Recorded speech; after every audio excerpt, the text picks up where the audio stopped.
اب اگر انسان کا نر اور مادہ بھی باور برڈز کی طرح صرف ملاپ کے بعد الگ ہو جاتے تو انسانی بچہ کبھی زندہ نہ رہ پاتا، اس کی پرورش کون کرتا؟ او، تو مطلب اس لیے قدرت نے محبت اور ہمدردی یعنی کمپیشن کا طریقہ وضع کیا تاکہ والدین اکٹھے رہیں اور بچوں کی اتنی لمبی پرورش کر سکیں۔ 100%۔ یہی محبت کا ارتقائی مقصد ہے، والدین کو ایک ٹیم بنا کر رکھنا۔ ویسے سننے والوں کے لیے یہ جان کر حیرت ہوگی کہ آج کل کی جو رومانوی محبت ہے، مطلب جس میں ایک ہی انسان کو کائنات کا مرکز مان لیا جاتا ہے، یہ تاریخ کے لحاظ سے کافی نیا تصور ہے۔ واقعی؟ مطلب قرون وسطیٰ کے یورپ سے ہی اس کا آغاز ہوا نا؟ جی بالکل، اس سے پہلے شادیاں بس بقا اور خاندانی ضرورتوں کے لیے ہوتی تھی۔ اچھا، یہ تو ہو گیا ارتقا۔ اس نے تو محبت کی ضرورت پیدا کر دی، لیکن جسم کے اندر مطلب دماغ میں یہ کام کیسے ہوتا ہے؟ اب ہم ارتقا سے نکل کر ذرا کیمسٹری کی طرف آتے ہیں۔ اپنے دوسرے چیپٹر کی طرف۔ کیمسٹری ہی تو سارا کھیل کھیلتی ہے۔ جب عشق کا پہلا مرحلہ ہوتا ہے نا تو وہ بہت جنونی ہوتا ہے۔ ہاں، وہ جو ہر وقت بس ایک ہی انسان کا خیال آتا ہے۔ بالکل، اور اس کی وجہ یہ ہے کہ دماغ میں سیروٹونن کی سطح ایک دم سے گر جاتی ہے۔ ایک منٹ، سیروٹونن؟ اگر میں غلط نہیں ہوں تو سیروٹونن کی کمی تو اس جنونی بیماری سے جڑی ہے جس میں انسان ایک ہی کام بار بار کرتا ہے؟ بالکل صحیح کہا آپ نے۔ آبسیسو کمپلسو رویے پیدا ہوتے ہیں اس سے، اور اسی لیے محبت کے شروع میں انسان اپنے محبوب کے بارے میں جنونی ہو جاتا ہے، وہ کوئی اور کام دھیان سے کر ہی نہیں پاتا۔ مطلب سائنسی لحاظ سے تو ہم واقعی بیمار ہو جاتے ہیں۔ ایک طرح سے ہاں، اور صرف سیروٹونن نہیں گرتا بلکہ کورٹیسول کی سطح بڑھ جاتی ہے۔ کورٹیسول تو سٹریس ہارمون ہے نا؟ جی، وہ سٹریس ہارمون ہے۔ اسی لیے شروع کی محبت میں ایک عجیب سی بے چینی ہوتی ہے، پیٹ میں تتلیاں اڑتی ہیں، نیند نہیں آتی، اور اس کے ساتھ ایک اور عجیب چیز ہوتی ہے، ٹیسٹوسٹیرون میں۔ ٹیسٹوسٹرون تو مردوں میں زیادہ ہوتا ہے، اس میں کیا تبدیلی آتی ہے؟ حیران کن بات یہ ہے کہ محبت میں پڑتے ہی مردوں میں ٹیسٹوسٹیرون کم ہو جاتا ہے اور عورتوں میں بڑھ جاتا ہے۔ ارے، یہ تو بالکل الٹ ہو گیا۔ اس کا کیا مقصد ہے؟ ماہرین کہتے ہیں کہ مردوں میں اس کی کمی ان کی جارحیت کو کم کرتی ہے تاکہ وہ نرم مزاج اور کیئرنگ بن سکیں، جبکہ عورتوں میں اس کے بڑھنے سے وہ قربت کے لیے زیادہ پہل کرتی ہیں۔ زبردست! لیکن یہ تو بڑا تھکا دینے والا کیمیکل کاکٹیل ہے۔ اگر انسان ہمیشہ اسی جنون اور سٹریس میں رہے تو وہ تو مر ہی جائے گا۔ ہاں نا، اسی لیے قدرت پھر آکسیٹوسن اور ویسوپریسن کو لے کر آتی ہے۔ اچھا، یہ وہ ہارمونز ہیں جو جوڑے کا بانڈ مضبوط کرتے ہیں؟ بالکل، یہ تعلق میں سکون اور گہرائی لاتے ہیں، اور سب سے اہم بات، یہ دونوں ڈوپامین کو متحرک کرتے ہیں۔ ڈوپامین یعنی وہی جو ہمیں انعام یا ریوارڈ کا احساس دیتا ہے؟ 100%۔ محبت پھر ایک نشے یا انعام جیسی لگنے لگتی ہے۔ شارتے کی اس ریسرچ میں نا چوہے کی ایک خاص قسم کی مثال دی گئی ہے جسے پریری وولز کہتے ہیں۔ ہاں، میں نے پڑھا تھا، وہ جو زندگی بھر ایک ہی ساتھی کے ساتھ رہتے ہیں۔ ہاں، ان میں ہوتا یہ ہے کہ جب ان کا پہلا بانڈ بنتا ہے تو ان کے دماغ میں D1 ریسپٹرز بہت بڑھ جاتے ہیں۔ مطلب ان کے دماغ کی ساخت ہی بدل جاتی ہے؟ جی، ساخت بدل جاتی ہے، جس کی وجہ سے وہ کسی دوسرے پارٹنر کی طرف متوجہ ہی نہیں ہوتے۔ ان کی کیمسٹری انہیں وفادار رہنے پر مجبور کر دیتی ہے۔ تو میں یہاں ایک بات سوچ رہی تھی، اگر محبت صرف کیمیکلز کا ایک کاکٹیل ہے اور سیروٹونن کی کمی ہمیں جنونی بنا دیتی ہے، تو کیا سائنسی لحاظ سے محبت دراصل ایک عارضی کیمیکل پاگل پن ہے؟ مطلب کچھ عرصے کا پاگل پن؟ ابتدائی مرحلے کے لیے تو آپ اسے بالکل عارضی پاگل پن کہہ سکتی ہیں، کیونکہ دماغ کی حالت نارمل نہیں ہوتی۔ صحیح، تو چونکہ جسمانی کیمیکلز وقت کے ساتھ بدلتے رہتے ہیں، اسی لیے کوئی بھی رشتہ ہمیشہ ایک ہی حالت میں تو نہیں رہ سکتا نا؟ بالکل نہیں رہ سکتا۔ اور یہیں سے ہم اپنے تیسرے چیپٹر میں داخل ہوتے ہیں، تعلقات کے مختلف مراحل۔ ریسرچ بتاتی ہے کہ رومانس کے 3 اہم مراحل ہوتے ہیں۔ جی، پہلا مرحلہ ہے فالنگ ان لو۔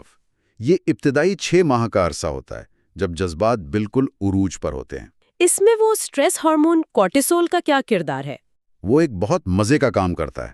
وہ نئی چیزوں کے خوف کو ختم کر دیتا ہے، اور سب سے خطرناک بات یہ ہوتی ہے کہ دماغ کا فرنٹل کارٹیکس کم کام کرنا شروع کر دیتا ہے۔ فرنٹل کارٹیکس مطلب دماغ کا وہ حصہ جو لاجک، منطق اور تنقیدی سوچ کو سنبھالتا ہے؟ بالکل، وہ حصہ سو جاتا ہے۔ اسی لیے انسان اپنے پارٹنر کی خامیاں یا ریڈ فلیگز دیکھ ہی نہیں پاتا۔ تبھی لوگ کہتے ہیں کہ محبت اندھی ہوتی ہے، مطلب ہمارا فرنٹل کارٹیکس باقاعدہ ہمیں اندھا کر رہا ہوتا ہے۔ جی بالکل۔ اور پھر جب ہم دوسرے مرحلے میں آتے ہیں جسے پیشنیٹ لو کہتے ہیں، تو اس میں ہارمونز جیسے سیروٹونن وغیرہ نارمل ہو جاتے ہیں۔ یعنی وہ اندھا پن اور جنون تھوڑا کم ہوتا ہے۔ ہاں، اب رشتہ تحفظ اور سکون کے احساس پر چلنے لگتا ہے، اور وہ آکسیٹوسن اپنا اصل کام دکھاتا ہے۔ اور تیسرا مرحلہ کیا ہے؟ تیسرا مرحلہ سالوں بعد آتا ہے، کمپینینیٹ لو۔ اس میں جنون تقریباً ختم ہو جاتا ہے اور محبت ایک بہت گہری قریبی دوستی میں بدل جاتی ہے۔ لیکن میں سوچ رہی ہوں، اگر اس وقت رشتے پر کام نہ کیا جائے تو کیا ہوگا؟ کیونکہ بوریت تو آ سکتی ہے۔ بالکل آ سکتی ہے۔ اگر رشتے کو ٹیک فار گرانٹیڈ لیا جائے تو بات بریک اپ یا طلاق تک پہنچ سکتی ہے، اور جب بریک اپ ہوتا ہے تو دماغ کا ریوارڈ سسٹم کریش کر جاتا ہے، جس سے ڈپریشن کا شدت خطرہ ہوتا ہے۔ مغربی معاشروں میں طلاق کی شرح جو 50% سے زیادہ ہے، وہ اسی کا نتیجہ ہے۔ اچھا، ریسرچ میں اس حوالے سے سٹرنبرگ کی تھیوری کا بھی ذکر ہے نا، سٹرنبرگ ٹرائنگولر تھیوری آف لو۔ جی، سٹرنبرگ کہتے ہیں کہ محبت کے 3 زاویے ہوتے ہیں: انٹیمیسی یعنی قربت، پیشن یعنی جذبہ، اور کمٹمنٹ یعنی عہد یا وعدہ۔ صحیح، اور جب یہ تینوں ملتے ہیں تو کنزیومیٹ لو یا مکمل محبت بنتی ہے۔ بالکل، مکمل محبت۔ لیکن ماہر صاحب، میں یہاں ایک سوال پوچھنا چاہوں گی، اگر قدرت نے خود ہی تیسرے مرحلے میں اس پیشن یعنی جذبے کو کم کرنے کی پروگرامنگ کی ہوئی ہے، تو اس مکمل محبت کو برقرار رکھنا کتنا مشکل ہے؟ مطلب کیا یہ بائیولوجی کے خلاف لڑنے والی بات نہیں ہے؟ آپ نے بالکل دکھتی رگ پر ہاتھ رکھا ہے۔ یہ واقعی بائیولوجی کے خلاف ایک شعوری جنگ ہے۔ ارتقاء آپ کو جوڑتا ہے، لیکن لمبے عرصے تک ساتھ رہنے کے لیے آپ کو شعوری کوشش کرنی پڑتی ہے۔ یہ خود بخود نہیں چلتا۔ صحیح۔ اچھا، ہم نے کیمیکلز کو دیکھ لیا، ہارمونز کو دیکھ لیا، لیکن ہم نے دماغ کے اندر نہیں جھانکا، اور یہ ہمارا چوتھا چیپٹر ہے، برین ایکٹیویٹی ان لو۔ اگر ہم محبت کرنے والے دماغ کو FMRI مشینوں کے ذریعے دیکھیں تو وہ کیسا نظر آتا ہے؟ وہ بہت روشن نظر آتا ہے۔ جب انسان محبت میں ہوتا ہے تو FMRI اسکینز دکھاتے ہیں کہ دماغ کے کچھ حصے بہت زیادہ ایکٹیو ہو جاتے ہیں۔ کون سے حصے؟ جیسے سٹرائیٹم، میڈیل انسولا اور اینٹیریئر سنگولیٹ کارٹیکس۔ اور یہ حصے کیا کرتے ہیں؟ یہ سب کے سب حصے دماغ کے انعام یا ریوارڈ کے احساس سے جڑے ہیں۔ وہی ڈوپامین کا سسٹم۔ دماغ کو محبوب کی شکل دیکھنا ایسا لگتا ہے جیسے اسے کوئی بہت بڑا انعام مل گیا ہو۔ واہ، لیکن یہ تو ہو گئے وہ حصے جو ایکٹیو ہوتے ہیں۔ کیا کچھ حصے بند بھی ہوتے ہیں، جیسے ہم نے پہلے فرنٹل کارٹیکس کی بات کی؟ جی ہاں، فرنٹل کارٹیکس کے علاوہ دماغ کا ایک بہت اہم حصہ ڈی ایکٹیویٹ ہوتا ہے، جسے امیگڈالا کہتے ہیں۔ امیگڈالا، یہ تو خوف اور خطرے کا مرکز ہے نا دماغ میں؟ بالکل، اس کا کام ہے خطرے کا الارم بجانا۔ جب انسان محبت میں ہوتا ہے تو اس کا امیگڈالا بند ہو جاتا ہے۔ اس کے بند ہونے سے انسان میں اپنے ساتھی کو لے کر ہر طرح کا خوف، شک اور تنقیدی سوچ مکمل طور پر ختم ہو جاتی ہے۔ اب سمجھ آیا۔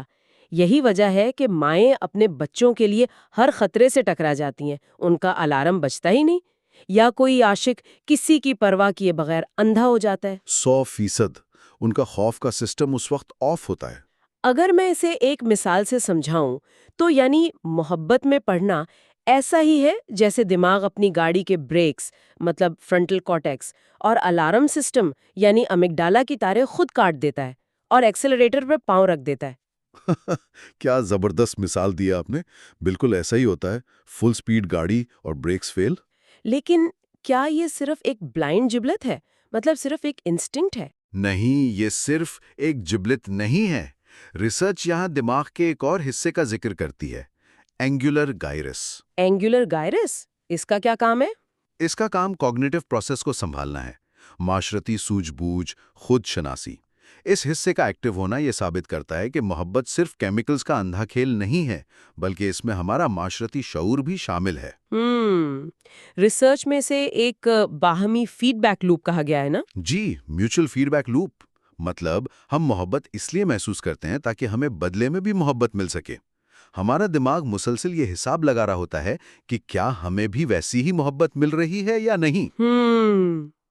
تو اگر ہم آج کی اس پوری گفتگو کو سمیٹیں تو آج ہم نے ارتقاء کی ضرورت،